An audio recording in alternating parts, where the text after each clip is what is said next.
So we've spent this Saturday down at the beach in Hua Hin. Lots of families here travelling around. We always love to come and meet up. All the restaurants behind me there. Got Monkey Mountain over here.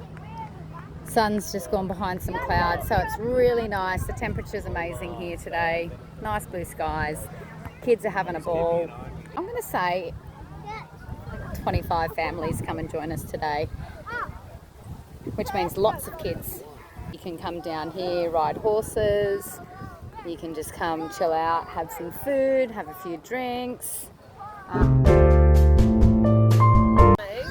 Trying to leave the beach, trying to get the kids ready. Oh, that's right. What are you doing? So where's all that sand gonna go? In my car, isn't it?